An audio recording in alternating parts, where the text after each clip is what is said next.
Hey everybody, Tim here from MotionWaveSound.com. Hope you guys are having a fantastic day today. Want to take a look at reverb and how you can get your reverb to sit a little bit better in the mix. And this is something that you can do whether you're in a studio environment or you're in a live sound situation. So let's just jump right into it. I've got here a session open, and this is a song that was recently done at my studio called Let the Anointing Rest by an artist named Jeremiah Jans. And specifically what we're going to look at here is we're going to look at how I put reverb on his vocal. So I've soloed out his vocal and the reverb that we have for it. So let's just take a quick listen to that.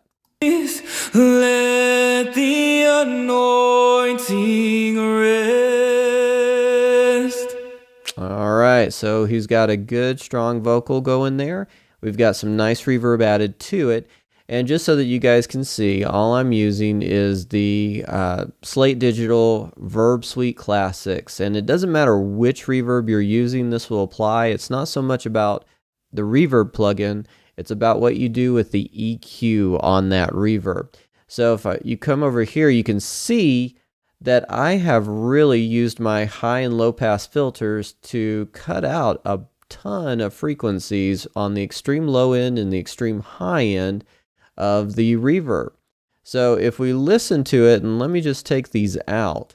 So if we listen to it, what you're going to hear is all of a sudden you're going to hear a lot more of the sibilants. You're going to hear those higher frequencies really start to come through without all this EQing. So let's take a listen to that.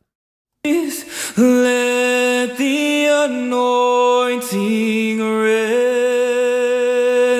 Just the reverb.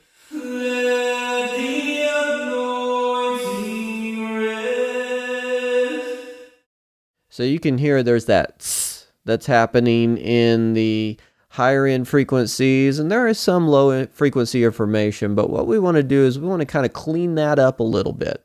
So the first thing that I did was I put in my high pass filter. Now if you ever get confused between high pass filter and low pass filter, just remember this simple phrase. A high pass filter allows the highs to pass. Same thing with a low pass filter, it allows the lows to pass. So just as it says high pass filter, we're cutting out the lows and we're allowing these highs to pass through. So I added a high pass filter and I brought it up to around 108 hertz, and then I added a low pass filter and I took it down to about 4 kilohertz. And by doing that, now when you listen to the reverb, you can hear the difference. Let the anointing rest. Just the reverb. Let the anointing rest. So that upper sound, all that sibilance got taken out of that. So when you add it together with the vocal, let the anointing rest.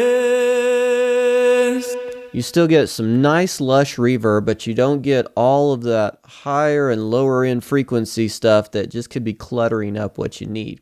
Now, I know that on some mixing consoles, especially in a live sound situation, you may not have a low pass filter available to you. You can cheat a little bit by using your high frequency EQ band.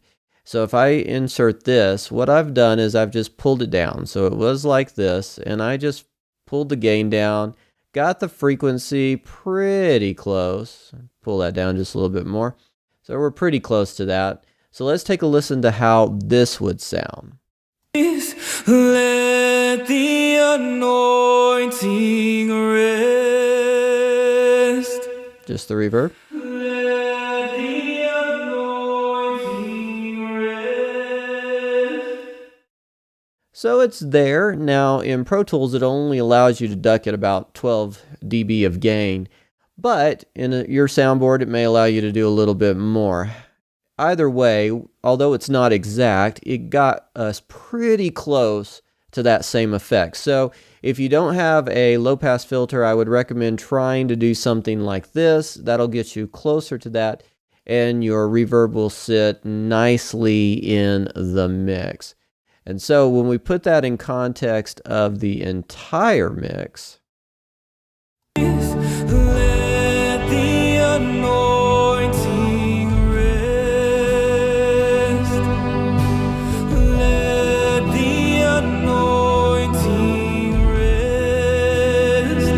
So you can hear it's there. It adds a sense of space and dimension to the vocal, but at the same time, it doesn't overpower, and all those higher end frequencies, all that lower end stuff just doesn't come through. We just get the reverb that we want to hear from our simple EQ curve adjustment that we've done. Hope this helps you guys as you go out and you do some more mixing. If you have any other questions, please let me know. Like, subscribe to this video. That helps me out a ton. And I'll see you guys next time.